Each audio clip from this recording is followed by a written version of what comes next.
အခုဆိုရိုးစကားကတော့စကားအပေါင်းအုပ်သည်ကတိတရားအပေါင်းချုပ်သည်ဘာဖြစ်မလဲရှင်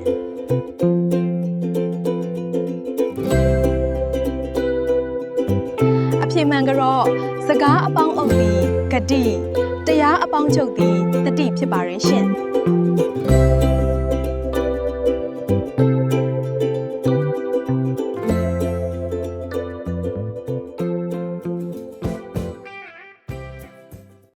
အခုဆိုရိုးစကားကတော့အပင်ကြီးအသီးသေးသည့်ညောင်အမြင်နီးဘာဖြစ်မလဲရှင်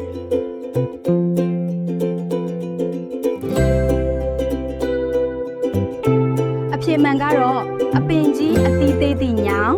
အမြင်နီးခရီးဝေးသည့်တောင်ဖြစ်ပါရဲ့ရှင်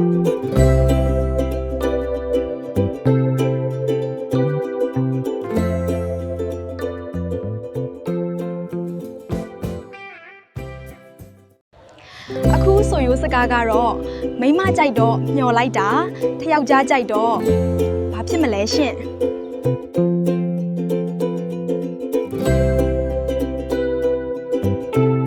အဖြေမှန်ကတော့မိမကြိုက်တော့မျောလိုက်တာယောက်ျားကြိုက်တော့စိုက်စိုက်လာဖြစ်ပါရဲ့ရှင်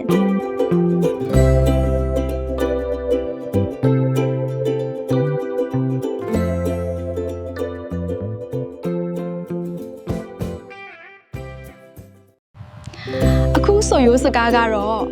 ကျမသွားမညာပါမိမသွားဘာဖြစ်မလဲရှင်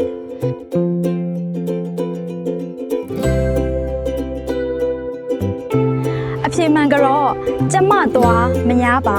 မိမသွားစကားပါဖြစ်ပါရဲ့ရှင်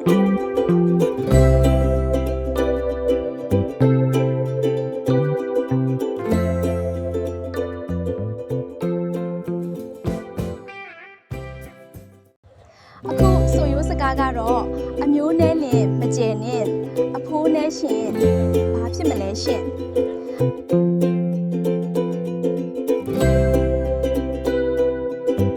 အဖြေမှန်ကတော့အမျိုးနဲ့လင်မကျဲနဲ့အဖိုးနဲ့လင်မဝယ်နဲ့ဖြစ်ပါရဲ့ရှင်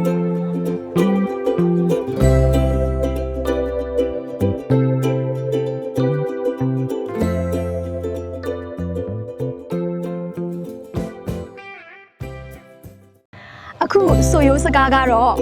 တင်းလုံးလင်ပြက်လျှော့လုံးလင်ဘာဖြစ်မလဲရှင်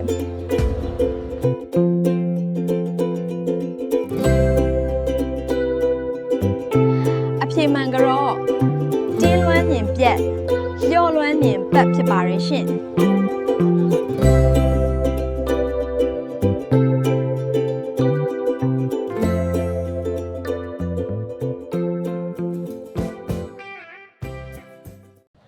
အခုဆိုရိုးစကားကတော့တိမ်မယောင်နဲ့နဲ့လွှဲမယောင်နဲ့ဘာဖြစ်မလဲရှင်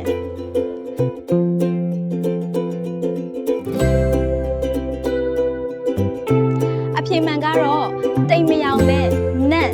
လွှဲမယောင်နဲ့ခက်ဖြစ်ပါရဲ့ရှင်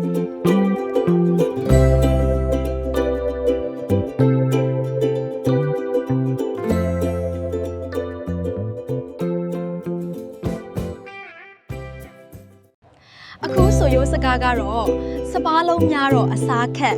စကားလုံးများတော့ဘာဖြစ်မလဲရှင်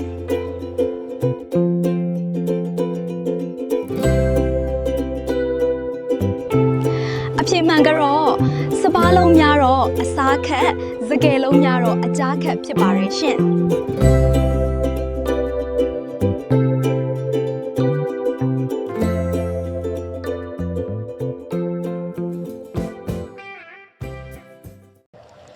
အခုဆိုရိုးစကားကတော့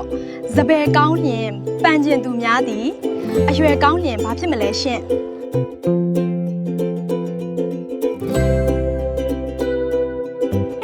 အဖြေမှန်ကတော့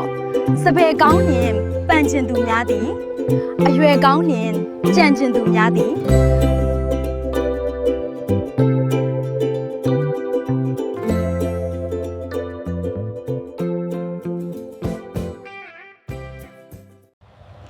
အခုဆိုရိုးစကားကတော့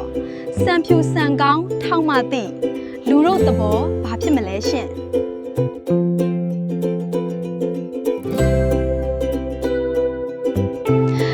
မှန်ကတော့စံဖြူစံကောင်းထောင်းမသည့်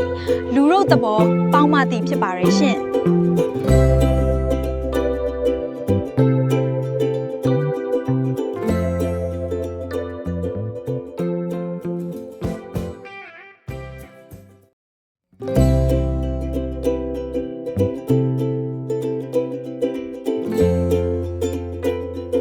ဒီဆိုရိုးစကားရဲ့အဖြစ်မှန်ကိုတော့မှတ်ချက်မှာရေးပေးသွားစီလိုပါတယ်။နောက်ဗီဒီယိုမှာပြန်ဆောင်ကြမယ်ရှင်။